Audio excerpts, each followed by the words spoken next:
أعوذ بالله من الشيطان الرجيم بسم الله الرحمن الرحيم وقال الذين كفروا لا تسمعوا لهذا القرآن والغوا لعلكم تغلبون فلنذيقن الذين كفروا عذابا شديدا ولنجزينهم أسوأ الذي كانوا يعملون ذلك جزاء أعداء الله النار لهم فيها دار الخلد جزاء بما كانوا بآياتنا يجحدون وقال الذين كفروا ربنا أرنا الذين أضلانا من الجن والإنس نجعلهما تحت أقدامنا ليكونا من الأسفلين إن الذين قالوا ربنا الله ثم استقاموا تتنزل عليهم الملائكة ألا تخافوا ولا تحزنوا وأبشروا بالجنة التي كنتم توعدون نحن أولياؤكم في الحياة الدنيا وفي الآخرة ولكم فيها ما تشتهي أنفسكم ولكم فيها ما تدعون نزلا من غفور رحيم ومن أحسن قولا ممن دعا إلى الله وعمل صالحا وقال إنني من المسلمين. یہ سورہ حامیم سجدہ کی آیتیں، یہ وہ زمانہ ہے کہ ساری دنیا میں اللہ کے بندے مالک کا حق مارنے والے اور اللہ کے ساتھ ظلم کرنے والے تھے، اور پروردگار نے ہوشیار کیا کہ آج ظہر الفساد فی البر والبحر، کہ خشکی اور تری میں ایک فساد برپا ہے، ہر طرف اللہ کی بجائے اللہ کے بندوں کی پوجا ہو رہی ہے، اور پھر نہ کوئی انصاف ہے، نہ کہیں امن و امان ہے، انسانیت ہے کہ خراب و خستہ ہے، عذاب پر عذاب، ان کے اپنے ہاتھوں لائے ہوئے عذاب پھیلے ہوئے ہیں اور انسانیت کراہ رہی ہے، دم توڑ رہی ہے۔ یہ دنیا کی بربادی کا یہ عالم ہے، اور اس کے بعد جس حالت میں یہ دنیا والے دنیا کو چھوڑ رہے ہیں وہ حالت ایسی ہے کہ جہنم کا ایندھن بننے کے لیے وہ سبقت کر رہے ہیں۔ اور پھر جو دنیا کے اندر یہ بربادیاں ہیں، یہ عذاب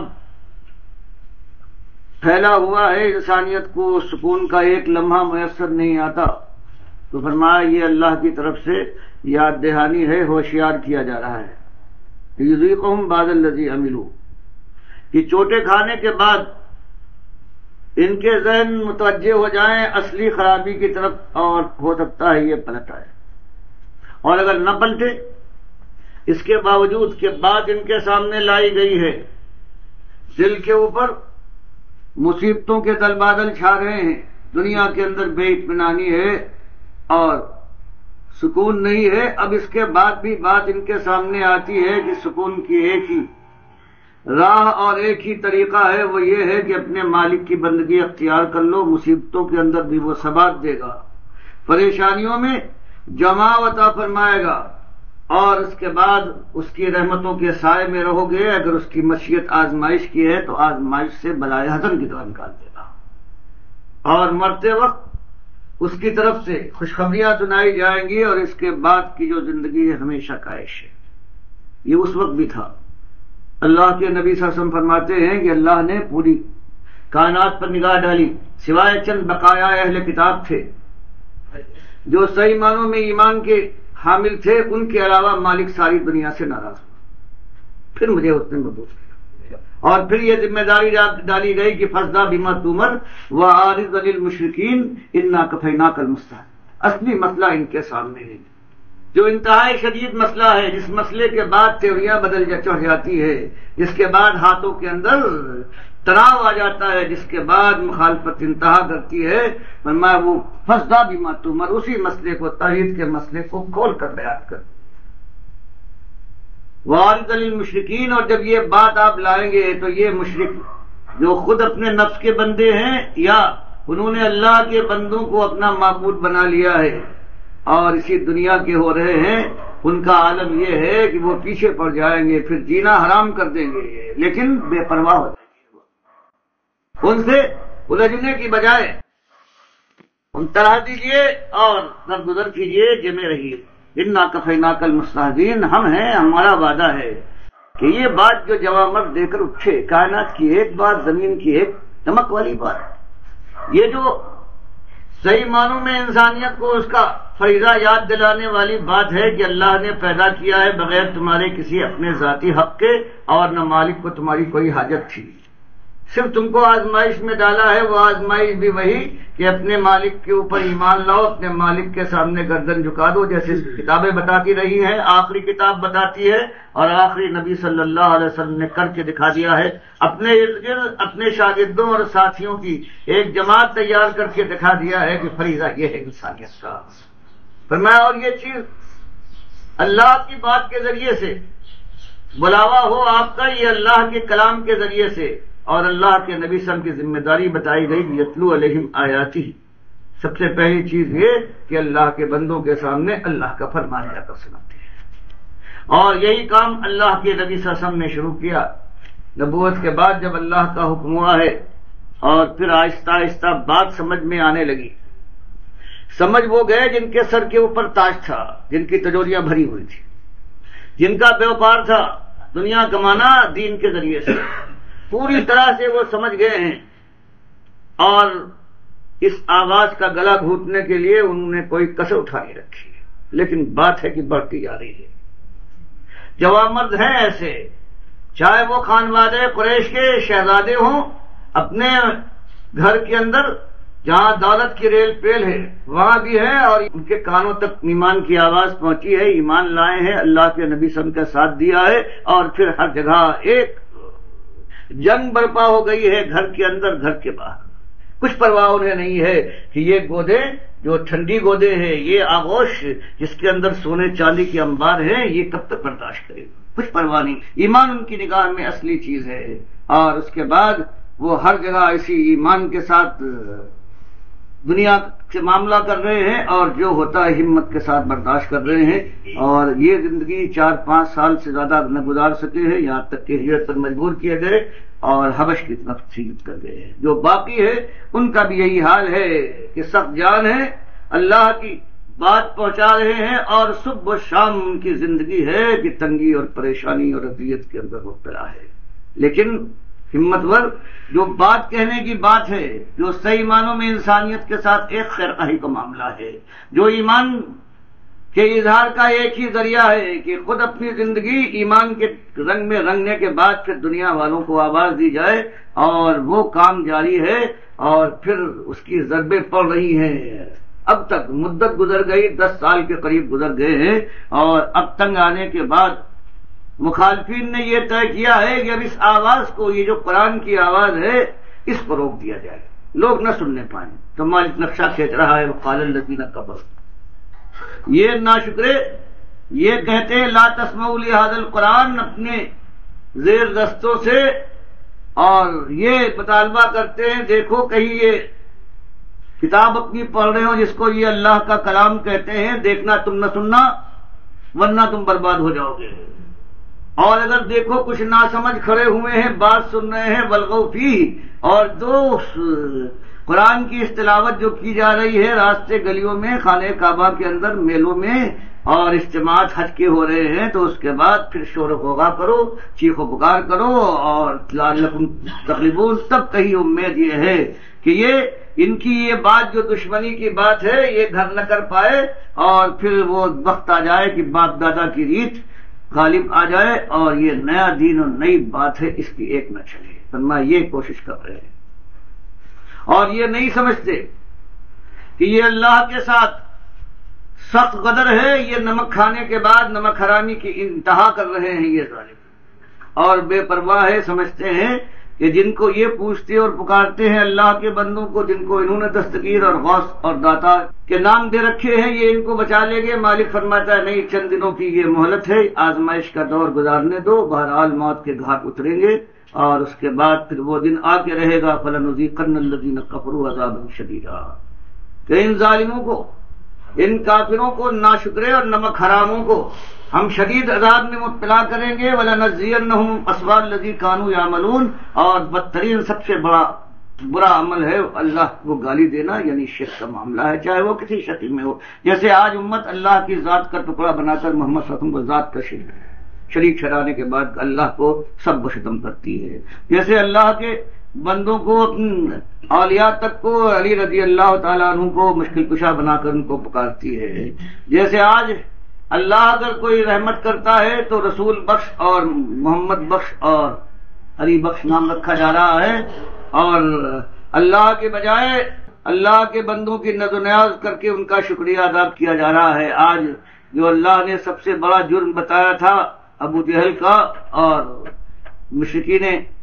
عرب کا، یہ کہ یہ اللہ کے علاوہ اللہ کے بندوں کی پوجا اور پکارے ہے، اور اگر ان کو سے پوچھا جائے کہ تم کیا ان کو معبود سمجھتے ہو، جواب دیتے تھے کہ نہیں، یہ اس لیے ہے لیقربونا الی اللہ زلفا، یہ ہم کو اللہ سے قریب کرتے. آج یہی حال ہے ہر جگہ، مسجدوں تک کے اندر نماز پڑھنے کے بعد جس میں کہہ چکے ہیں کہ ایاک نعبد و ایاک نستعین، کہ تیرے بندے ہیں ہم اور تجھ سے مدد چاہتے ہیں، پھر اس کے فرمان کے باوجود کہ للہ الاسماء الحسنی فادعوہ بہا، کوئی تم کو حاجت ہو، کوئی دعا کرنا ہو، کچھ مانگنا ہے تو مالک کے خزانے پر ہیں، مالک کے پاس وہ چیز ہے، مالک کے نام بہترین بتا دیے ہیں، جیسی ضرورت ہو اسی لحاظ سے نام لے کر مالک کی رحمت کو متوجہ کرو. آج یہ عالم ہے کہ اللہ کے فرمان کے باوجود آج کسی کبھی نبی کا واسطہ دیا جاتا ہے کہ اس کے صدقے میں نہیں کہا جاتا ہے اللہ اپنی رحمت کے صدقے میں. کبھی پنجتن پاک کا ذکر آتا ہے، کبھی کسی غوث کا واسطہ دیا جاتا ہے، گویا اللہ کی کتاب بیان کر دے کہ ہماری ذات، ہمارے نام ہیں، ہماری ذاتی نام بھی ہے اور صفاتی نام بھی ہیں، ان ناموں کے ذریعے سے دعا کرو ہماری رحمت کو جوش آئے گا. لیکن کہا جا رہا ہے، امت مسلمہ کہتی ہے کہ نہیں، اس کے بجائے آپ کے یہ بندے تھے، یہ ہمارے معبود قسم کے لوگ ہیں، ان کی بات زیادہ مانی جا رہی. ہر جگہ آج اللہ کے گھر کی طرح سے یہ کتنے کعبے بنائے گئے ہیں جن کی پوجا نام بدل کر ہو رہی ہے، حج کا نام اس بنا دیا ہے. فرمایا یہ ظالم یہ سمجھتے ہیں کہ یہ ان کے حضرات ان کو بچا لیں گے، بلکہ ہمارا آج عذاب شدید اور بدترین ان کو ہم مصیبت میں ڈالیں گے. ان کے کیے کے بدلے میں ہم کسی پر ظلم نہیں کرتے، جیسے یہ کر رہے ہیں ویسے بھریں گے. اور یہ ذالک جزاء اعداء اللہ النار، اور یہ کہاں ہوگا؟ اللہ کے دشمنوں کے لیے ایک ہی مقام ہے، وہ جہنم کی بھڑکتی ہوئی آگ ہے، اور اس میں یہ نہیں ہے کھالے جل جائے، موت آ جائے، قصہ پاک ہو جائے، یا سال 2 سال 1000 2000 سال گزرنے کے بعد پھر خلاصی اور رستگاری کا موقع آ جائے. فرمایا نہیں، لہم دار الخلد، ہمیشہ اس میں رہیں گے. یہ ایسا جرم ہے کہ مالک کبھی بھی معاف نہ کرے گا. جزام بما کانوا بآیاتنا یجحدون، اور یہ اس وجہ سے کہ ہماری آیتیں، توحید کی آیتیں ان کے سامنے آئیں، آخرت کا ذکر کیا جائے اور رسالت کا پیغام ان تک پہنچایا جائے اور ان کو ان کا فریضہ یاد دلایا جائے تو مسکرا دیتے اور گردن پھیرنے کے بعد رخ موڑ لیتے تھے کہ کیا یہ نادانی ہے اور کس طرح سے فرسودہ باتیں یاد دلائی جا رہی ہے. فرمایا ہماری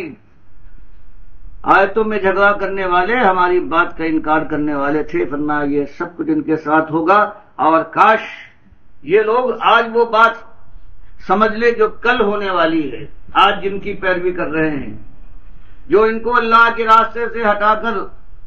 جہنم کی طرف دھکیل رہے ہیں، اللہ کے علاوہ غیر اللہ کے بندے اور پجاری بنا رہے ہیں، کاش ان کے ساتھ ان کا جو آج معاملہ ہے یہ بدل جائے اور ان کی دشمنی ان کے سامنے کھل کر آ جائے. ورنہ وہ دن تو بہرحال آئے گا کہ وقال الذین کفروا، کہ یہی جو پیچھے چلنے والے ہیں اپنے بڑوں کے، یہ کافر جب اللہ کی بارگاہ میں کھڑے ہوں گے اور جہنم کا فیصلہ ان کے حق میں سنا دیا جائے گا، تب ساری حقیقتیں کھل چکی ہوں گی، سامنے آ چکی ہوں گی. اب ایک ہی تمنا اور ان کی آرزو ہوگی کہ کہیں گے ارنا الذین اضلانا من الجن والانس، کہ پروردگار بس ایک آرزو ہے، فیصلہ تو ہو چکا، آگ میں تو جانا ہے، لیکن کچھ دل کی تمنا ہے کہ ان ظالموں کو ہمارے سامنے حاضر کر دے، وہ انسانوں میں سے ہوں یا شیطانوں میں سے، جنہوں نے ہم کو تیرے راستے سے ہٹا کر شرک اور کفر کے راستے پر ڈالا تھا. بس ایک آرزو ہے کہ اب جانا تو ہے ہی جہنم میں، نجلہما تحت اقدامنا، تاکہ ہم ان کو اپنے قدموں کے نیچے رکھنے کے بعد روندیں ان کو، اور کچھ اپنے دل کی جو سختی ہے اس کے اندر کچھ ٹھنڈک پیدا کرنے، کم از کم کچھ اطمینان، اور کہ ان ظالموں نے ہم کو برباد کیا تھا، کچھ نہ کچھ تو ہم نے ان کے ساتھ کر لیا. لیکون من الاسفلین، تاکہ یہ ذلیل ترین لوگوں میں شامل ہو جائے. کل ہم ان کو آنکھوں بٹھاتے تھے، ان کے جھنڈے اٹھاتے تھے، ان کے تخت ہمارے کاندھوں پر تھے اور ان کی بادشاہت کے اوپر اپنی اولاد تک کو قربان کرنے کے لیے ہم آگے بڑھ رہے تھے، اور آج یہ صاف کھلا کہ یہاں پہنچنے کے بعد انہوں نے کیسے ہم کو مارا ہے۔ بس اپنے دل کی ایک تمنا ہے کاش پوری ہو جائے، لیکن یہ پوری ہونے کا بھی موقع نہیں ہوگا۔ مالک فرماتا ہے یہ تمہارے ساتھ ہونے والا ہے۔ اللہ کے بندو، بات کھل کر سامنے آ گئی ہے، یہ ذمہ داری تم کو بتا دی گئی ہے۔ اب تم نہ مانو، اپنے بڑوں کی بات مانتے رہو، اللہ کی طرف بلاوے کو تم رد کر دو، تمہاری اپنی مرضی۔ اور اس کے مقابلے میں جس کو دلیل سمجھا جا رہا ہے، جن کے لیے یہ تانے ہیں کہ یہ آخرت اور ادھار کے شائق ہیں اور نقد سے بے پرواہ ہو کر یہ سفیہانہ طرز عمل اختیار کر رہے ہیں، مالک ان کے متعلق فرماتا ہے اس کے مقابلے میں ان الذین قالوا ربنا اللہ، اس کے مقابلے میں غریب ہوں امیر ہوں کسی حالت میں ہوں جنہوں نے یہ پکار لگا دی کہ ہمارا رب تو صرف اللہ ہے اور کوئی نہیں، اور جب یہ رب کی آواز لگانے کے بعد اس کے مطالبات پورے کیے، اپنی زندگی سے اسی کی بندگی کی، اسی کے سامنے جھکے، اسی کو پکارا اور اسی کو آقا سمجھا اور اسی کی طرف بلایا اور شرک کی شناعت کو کھول کر لوگوں کے سامنے لائے اور بادشاہ کو للکارا کہ اقتدار کے نشے میں جھوم رہے ہو، حالانکہ تم خود مختار نہیں بلکہ تم مسئول ہو، اللہ نے تمہیں دیا ہے، اپنی چلانے کی بجائے مالک کی بات چلاؤ۔ جب یہ آواز لگائیں گے ان تجوریوں والوں کو کہ حرام کھانے والوں، سود سے کمانے والوں، اللہ نے منع فرمایا ہے، اللہ کا حق پہچانو اور اس دن سے ڈرو جب مالک کی بارگاہ میں پہنچنے کے بعد برا حال اپنا دیکھو گے تو ان کی طبیعت ہوتا ہے۔ اور یہی جو پیشہ ور لوگ ہیں، مذہبی دھندا کرنے والے، جب ان کی برائیوں کو تشدد کریں گے تو ان کا بھی عالم یہ ہوگا کہ پارا چڑھ جائے گا، اور یہ تین گروہ ہیں، یہی ملا کہلاتے ہیں، اور یہ عوام کو سمیٹ کر پھر ان کے پیچھے پڑ جائیں گے۔ فرمایا کہ جب یہ راہ ایسی نہیں ہے، یہ پھولوں کی سیج پر چلنا نہیں ہے، یہ ٹھنڈی چھاؤں کا معاملہ نہیں ہے، یہ کانٹوں کا تاج پہننے کے بعد پھر تلوار کی دھار پر چلنا ہے۔ اگر صحیح معنوں میں کسی کو احساس اور ادراک ہو جائے کہ ایمان کیا ہے اور ایمان کے تقاضے کیا ہیں، تو فرمایا جو اللہ کو اپنا رب مان لے ثم استقاموا، جب رب مانے گا،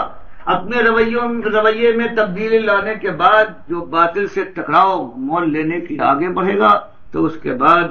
پھر دنیا ہلا مارے گی۔ ثم استقاموا، لیکن اللہ اس کو توفیق دے اور یہ جمع رہے یہاں تک کہ آخری وقت آ جائے، 90 ڈوبنے کے قریب پہنچ جائے اور ماتھے پر پسینے کی بوندیں نمودار ہو جائے۔ فرمایا ابھی دونوں موت اور زندگی کے ڈالے مل رہے ہیں، ابھی موت کی چٹکی نے پوری طرح سے دامن زندگی کو نہیں مسئلہ ہے کہ اللہ خوشخبری کے لیے اس جوان مرد کے لیے تتنزل علیہم الملائکہ،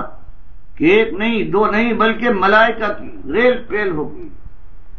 اور وہ اتر کر جو پاس بیٹھنے والے ہیں وہ نہ دیکھیں گے نہ سنیں گے۔ یہ محتضر کہلاتا ہے قرآن و حدیث میں، یہ مومن اور چاہے کافر ہو جو آخری وقت جب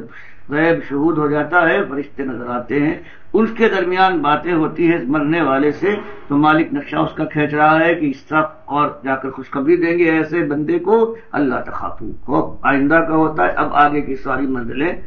آسان اور پایاب ہیں۔ ولا تحزنوا، پرانا غم اب کبھی کوئی تیرے پاس نہ پھٹکے گا۔ وابشروا، اور خوشخبری حاصل کرو، بشارت تم کو دی جا رہی ہے بالجنہ، ان جنتوں کی التی کنتم توعدون، کہ جن کا تم سے وعدہ کیا گیا تھا اللہ کی کتاب کے ذریعے سے، اس کے نبی صلی کے ذریعے سے، اور بتایا گیا یہ رویہ اختیار کرو، اللہ کے بندے بن جاؤ محمد صلی اللہ علیہ وسلم کے طریقے پر، تو تمہارا یہ انجام ہونے والا ہے، جنت کی بادشاہتیں اپنی آغوش کھول کر تم کو آواز دے گی۔ فرمایا وقت آ گیا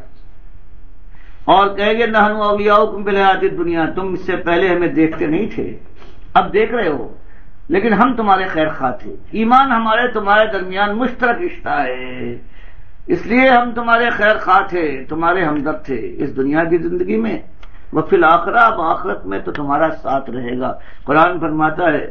کہ یدخلون الملائکۃ من کل باب، کہ جنتیوں کے اوپر فرشتے ہر دروازے سے داخل ہوں گے اور کہیں گے سلام علیکم بما صبرتم فنعم عقبی الدار، کہ تم پر سلامتی ہو، اللہ کی طرف سے ہم بھیجے گئے ہیں، تم نے دنیا میں صبر کیا، تم اللہ کی بغاوت کے اوپر نفس کی خواہشات کو تم نے دبایا ہے، اللہ کی نافرمانی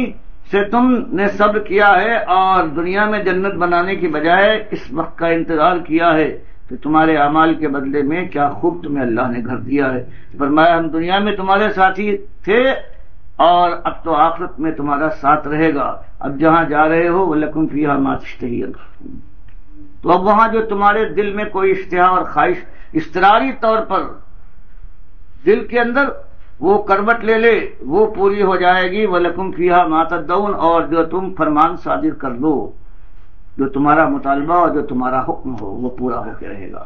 اور اب تمہیں اپنے لیے کچھ کرنا نہیں ہے۔ نزلا من غفور الرحیم، اب ہمیشہ ہمیشہ کے لیے ضیافت اور مہمان نوازی ہے غفور الرحیم کی طرف سے۔ فرمایا یہ مسئلہ اصلی کائنات کا ایک مسئلہ ہے، انسانیت بہرحال اترے گی، ہر انسان